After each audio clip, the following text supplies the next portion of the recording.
Hello, everyone. Welcome back. I have some amazing news for you guys. It appears that the anti-gunners in Illinois have insulted the Supreme Court, particularly Amy Barrett. Okay, so today, what Illinois did is they issued a response to a request by Barrett with regards to the AR and magazine ban. So basically, at the state level, the injunctions had been denied, right? So the injunction would have basically stopped any government enforcement until the case could be heard out, right, in the normal through the normal trials that they have. Okay? So this would have stopped it until the end. So the courts in Illinois had denied it, right, and so they appealed to the Supreme Court asking for the injunction, and Barrett basically told them to respond as to basically give a reason why the Supreme Court shouldn't grant this injunction. So here's the insult. The insult is that the answers that the anti-gunners in Illinois gave are completely contradictory to the different rulings and opinions that the Supreme Court has given. Let me pause this. I got a plane going over my head. So, as I was saying, the answers that Illinois gave are completely contradictory to the Supreme Court opinions. Now, when I heard the first one, right? Again, I'm hearing this from Jared at Guns and Gadget. I thought that maybe they just made a mistake, but then like four more came after that. So I'm like, this is no mistake. These guys know what they're doing. They're basically telling the Supreme Court, yeah, we know what you guys think, and you know what?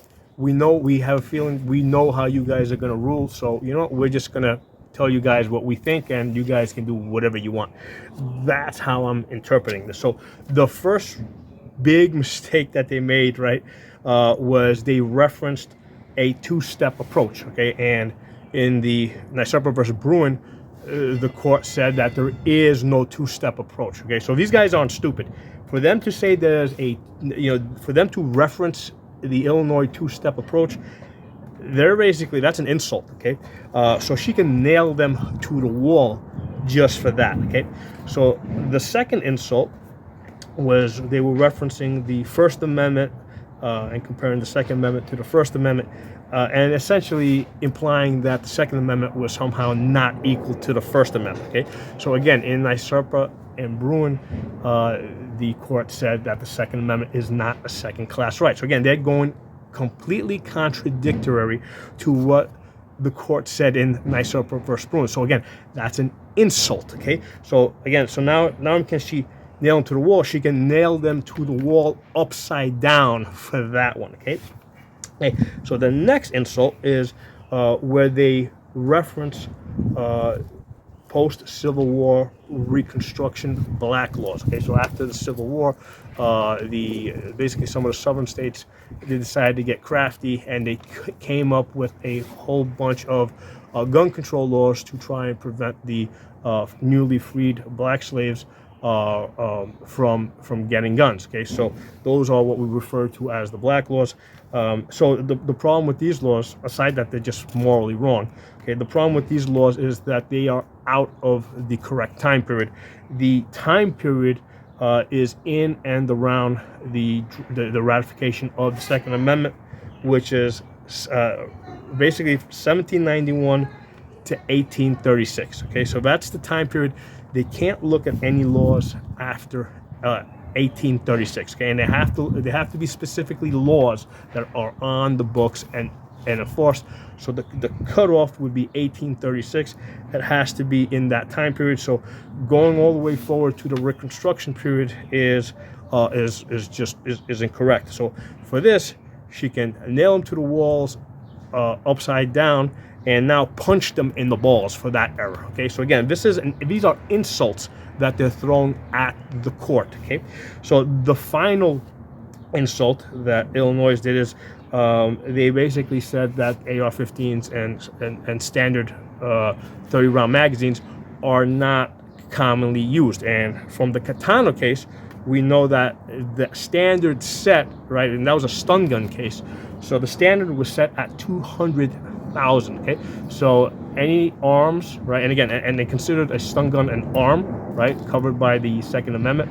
So again, giving arms a very broad definition there, right? They basically set in the Catano case, they set it at 200,000.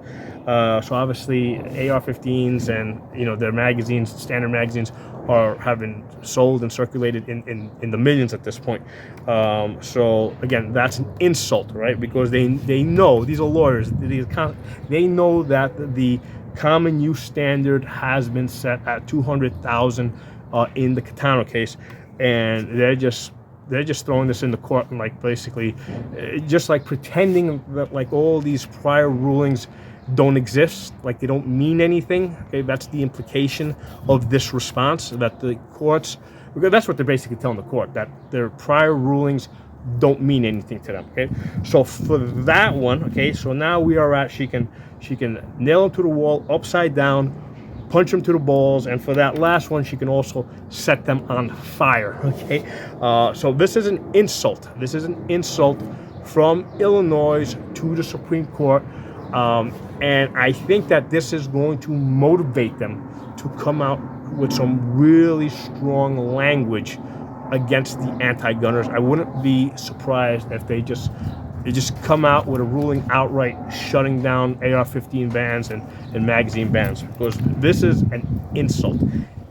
It's not, if it was one, maybe I would have said that they made a mistake or whatever, but this is four. They're basically just telling the court that they don't care about their, they don't care about McDonald, they don't care about Heller, they don't care about NYSERPA versus Bruin. That's basically what they're saying with this. So this is going to be fun. I look forward to this. Obviously, I'm not in my normal place where I do my videos. I'm doing basically I'm in New York City doing some business over here, basically attending some family business matters. So I look forward to seeing you guys again back soon at the range. Talk to y'all soon.